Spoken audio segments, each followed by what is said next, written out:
Hey, what's up guys? This is Anthony from Anthony's Customs, and for this review, we are looking at the SH Figuarts Dragon Ball Super Android 17. This is in his new outfit, which is not a superhero outfit at all.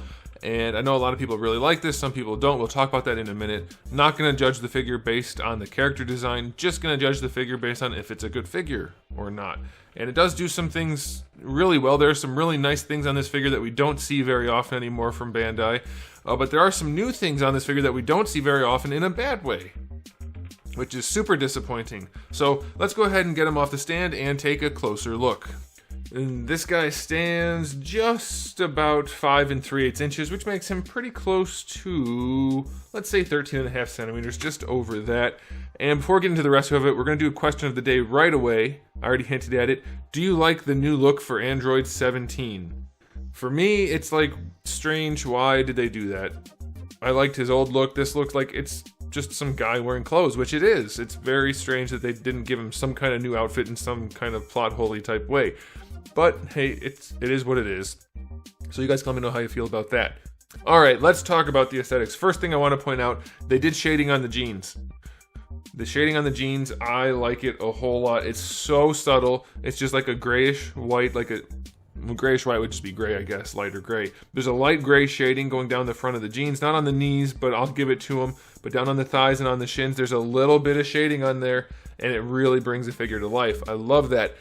Unfortunately, the figure is fairly glossy. Like, his jeans are fairly shiny. Don't like that. His face is super shiny. It looks like it's made out of plastic, which it is, but it's not supposed to look that way.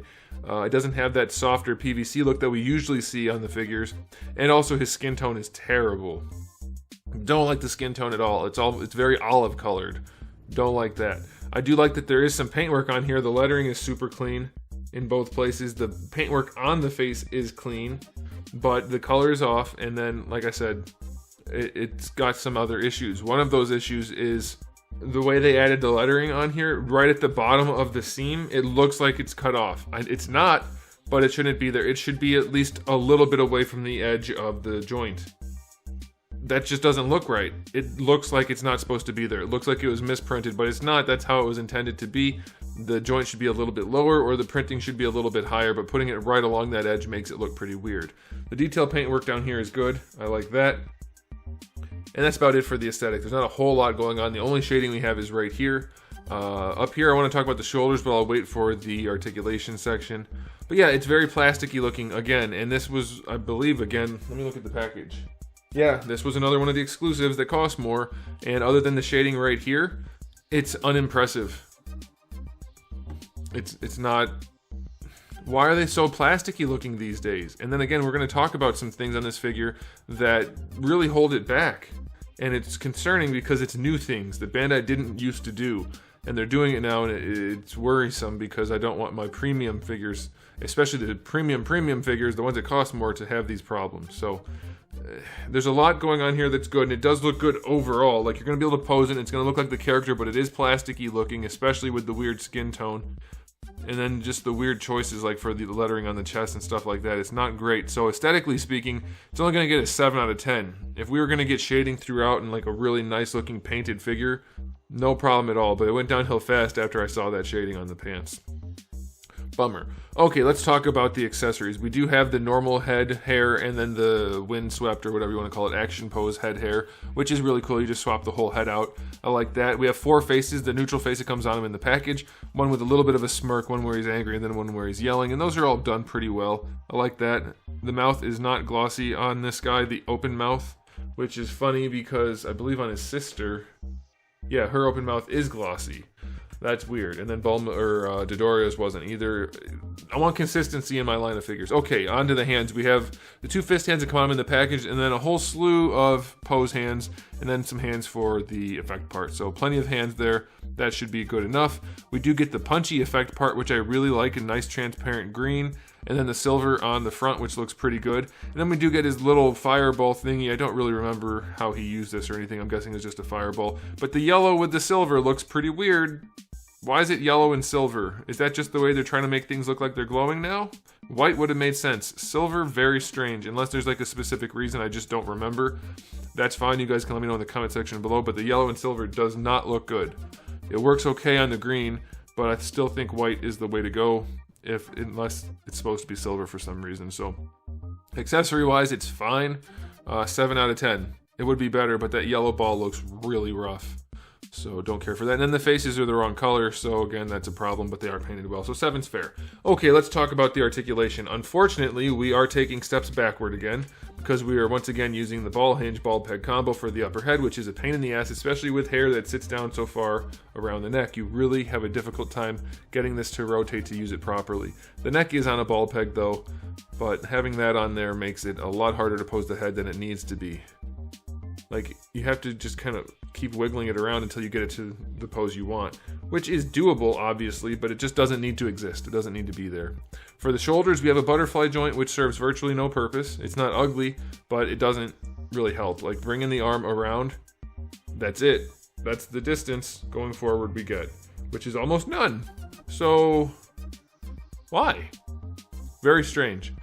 For the shoulder itself, we have the ball peg that goes in here into the butterfly joint, and then we have the ball hinge right here, but we're back to using little ball hinges instead of the big full-size shoulder size ball hinges, which gives us limitations in posability, and it doesn't look good.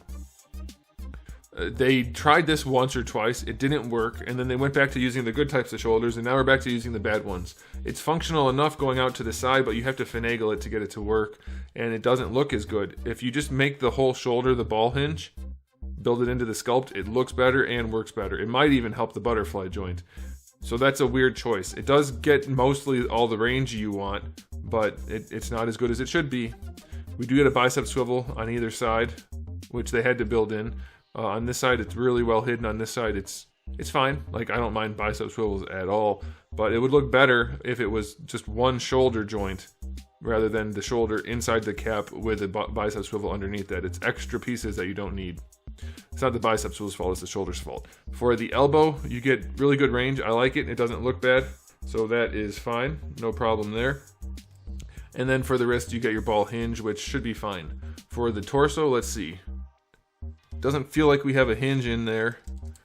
Pretty tight going forward, but he does have good range. Oh, there is a hinge. It's just very, very tight. Looks like hinge ball peg combo as you would expect. So it leans forward, but it's very much open on the back, which is unfortunate. Super unfortunate. It does lean back. That is very stiff. I'll take that though over being too loose. Leans back nicely. That's fine. Let's see if the ball actually works. It kind of just wiggles, it seems. I can't really get the ball to do much but rotate, which is fine. I guess it's possible it's not a ball. It could just be a straight peg, but it does rotate. That's okay. And then the waist does rotate. The belt is a separate piece with it, which is a nice touch. That'll help. But you get your rotation. You get leaning too. Not a ton, but a little bit extra. So the torso is pretty good. I'll take that. That hinge is deceptive. It's so tight I thought it wasn't, but yeah, that works. Torso's good. Okay, for the hips, we have the new style hips with the butt cheeks, which means the legs don't go back at all, which is definitely a bummer for me because I want to be able to do like a split kick, and you can't do that. And also, you can't bring the leg all the way forward. That's definitely a bummer. It's pretty close, but for these guys, we should be able to get them into like the most athletic martial arts poses ever. And you can't bring the leg that far forward. They don't go back, and then going out to the side is limited to that. What the heck? This might be the worst range of motion we've had for hips for any SH Figuarts Dragon Ball figure ever, including the non-articulated one. No, obviously that's a joke, but this is not acceptable. He can't even do like a proper kick. That's not... What the heck? Why? Don't do that. You're going backwards with range of motion. The whole point of these is posability. You do get a thigh swivel, so that's fine, and the double jointed knee works really well and looks good. The ankles are on ball hinges. They go pretty far forward, pretty far back. They're a little bit loose, but they're okay. Full on ankle rocker, that's good. Toe hinge is acceptable, though they're still cutting that big gap in there. You don't need to do it. If you make that radius all the way down to the bottom of the foot, you'd lose that gap.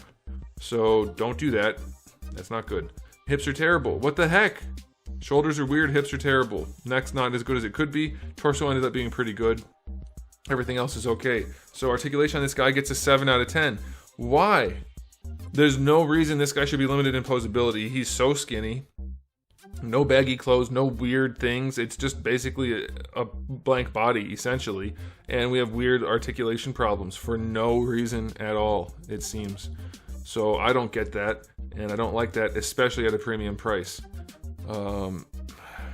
What the heck? I'm really disappointed with this figure. There are some things about it that are good, but mostly it's just not anywhere near as good as it should be, especially at the premium price. So final verdict on this guy, I'm really disappointed in it. The skin tone's weird, it looks like a knockoff, honestly.